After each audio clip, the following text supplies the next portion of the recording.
The air over the Wyoming territory was a raw, unforgiving beast, biting through the thin wool and rattling the few loose teeth Elara had left. 5 days. 5 days since the last crumb of hardtack had vanished, leaving only the bitter taste of mountain dust and the metallic scent of desperation. Beside her, little Lily, all 5 years of her, walked with the silent, exhausted determination only a child clinging to the promise of her mother's strength could muster.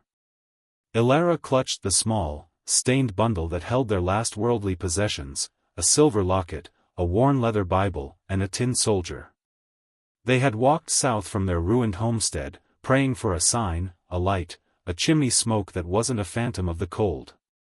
When the shadow of the ranch house finally solidified against the bruised sunset, rising huge and dark against the endless snow-dusted plains, Elara felt a surge of hope so fierce it was almost a pain.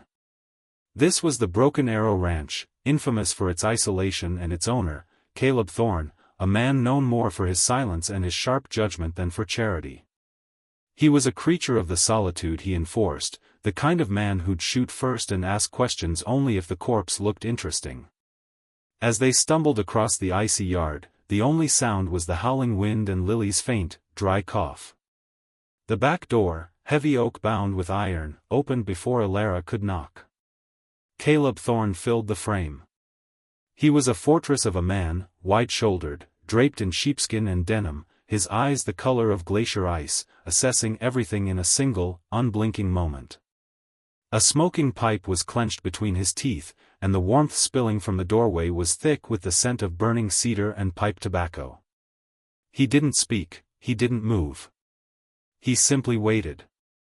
Elara swallowed, the effort almost too much for her parched throat. She held Lily tighter, pushing the child slightly behind her skirt. Her lips felt cracked, useless. She tried to frame a polite request, a story of her late husband, Thomas, the fever that claimed him 2 months back, the drought that claimed the land, the bank that claimed everything else. But the words were heavy stones, and she had no strength to lift them. She could only offer the naked truth, the lowest point of her life laid bare for this granite-faced stranger. "We haven't eaten in 5 days," Elara whispered, the sound thin and ragged, swallowed by the wind almost immediately. Caleb didn't react immediately. His gaze dropped to Lily's pale, drawn face, then swept back up to Elara's eyes that held a fierce, maternal refusal to die. He studied the desperation, the honesty, the lack of theatrics. He saw not a beggar seeking easy relief, but a woman standing between her child and the grave. Slowly, deliberately, Caleb pulled the pipe from his mouth, the smoke curling around his weathered features. He took one step back, opening the door wider, letting the glow of the fire spill onto the icy porch. "Get in. Both of you." It wasn't an invitation, it was a command, heavy with reluctance. Once inside, the heat hit them like a physical blow. The ranch kitchen was enormous, built for feeding hungry men, and dominated by a huge cast-iron stove glowing red-hot. Caleb pointed a calloused finger toward a small utility room off the pantry. "There's a cot and some blankets. You'll stay there. No stepping foot in the main part of the house without my say-so. We have rules here, lady. You obey them, or you walk back out." He disappeared toward a cupboard and returned with a loaf of freshly baked sourdough bread, still warm, and a jug of cool water. He didn't offer a plate or cutlery. He simply placed the loaf and the jug on the counter, then turned his back to poke the fire, granting a brief moment of privacy. Elara wasted no time. She tore off a hunk of the bread, gave a smaller piece to Lily, and watched as her daughter wolfed it down, chewing mechanically, without savoring, simply surviving. The food was heaven. It was life. Lily immediately slumped onto the small, stiff cot in the utility room and fell into a deep, dreamless sleep. Elara sat on the edge, chewing slowly, feeling the strength seep back into her bones. She knew she had bought them a day, maybe 2. To earn more time, she would need to work. The next morning, Elara woke before dawn. Caleb was already in the kitchen, brewing coffee strong enough to walk on. He looked at her with the same piercing, assessing gaze. "I don't feed charity cases, Mrs. Vance. Elara Vance. And I don't ask for it, Mr. Thorne.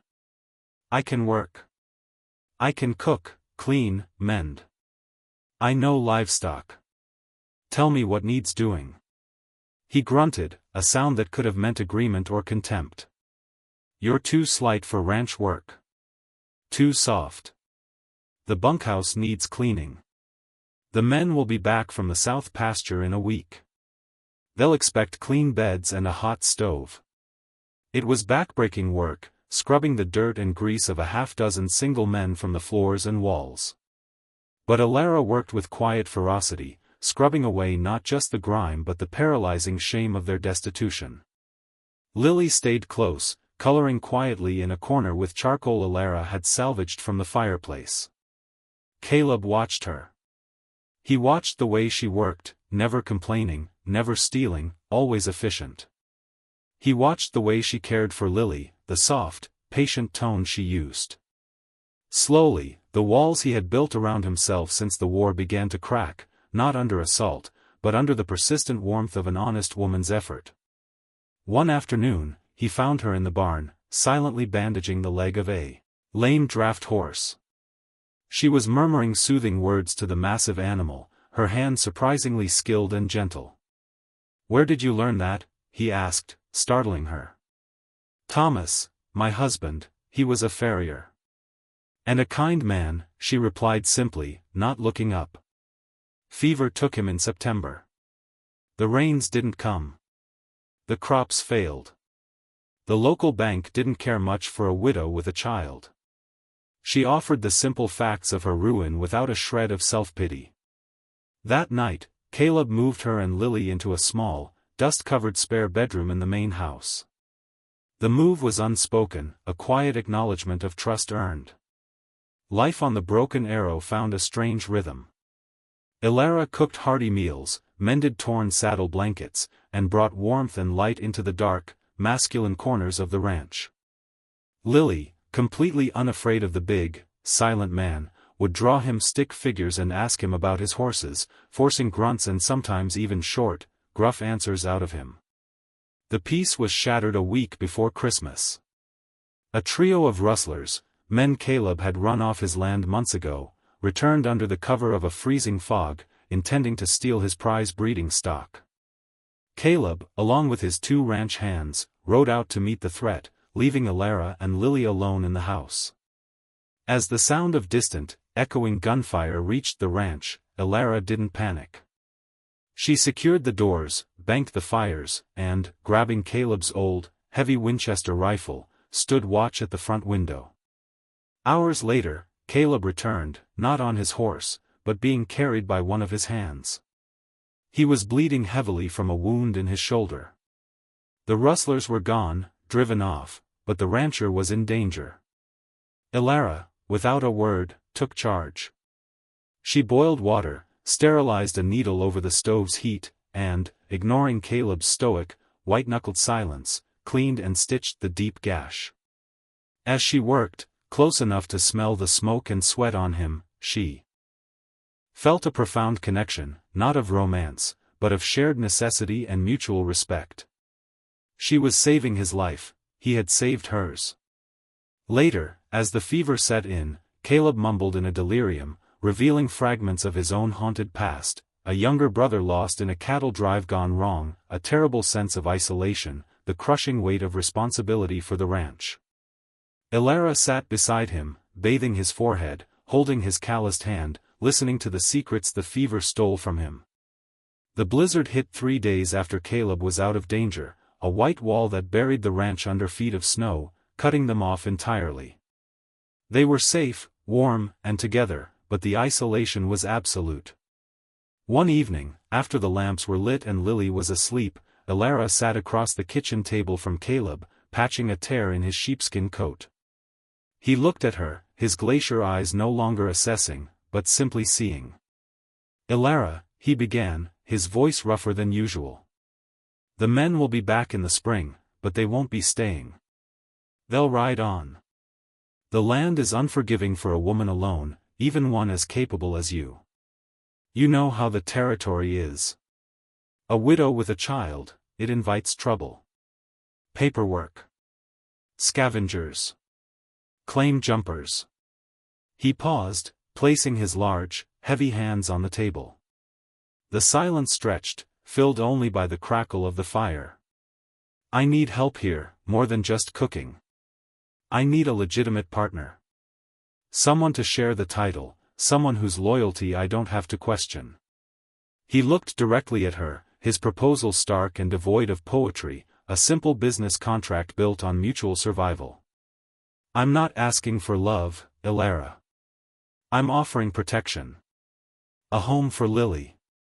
Legitimacy for the broken arrow. And the security of a name. He pushed a piece of crusty bread toward her, the same kind he had given her on the day they arrived, and then pushed his hand out, across the worn wood. Mary. You'll be safe. You and Lily will never want for anything again. It'll be a good life, a respectable life. But it won't be a marriage of hearts, not yet, anyway. Elara looked at the bread, then at his outstretched hand. She saw the raw, honest desperation beneath his stoicism, the need not just for a partner, but for an anchor. She saw the security for Lily, the end of 5 days of gnawing hunger, the end of the fear of freezing. This was not the grand romance she had once dreamed of, but it was something far more substantial, a bedrock of mutual respect, forged in fire and ice. She placed the needle carefully on the table. She looked at his hand, large and strong, the hand that had handed her bread and now offered a future. She didn't hesitate. She placed her much smaller hand in his, closing the contract not with a kiss, but with a silent vow of loyalty. I accept, Mr. Thorne, she whispered. For Lily. And for the broken arrow. Caleb gave a curt nod, his face still grave, but the tightness around his eyes eased. He squeezed her hand once, a promise kept and a future sealed. The marriage of convenience was set, born not of passion, but of the harsh realities of the frontier. Yet, as the candlelight flickered between them, illuminating the quiet dignity of their pact, Elara knew that the love story hadn't ended with Thomas's passing, it was only just beginning, rooted in bread, security, and a name finally shared.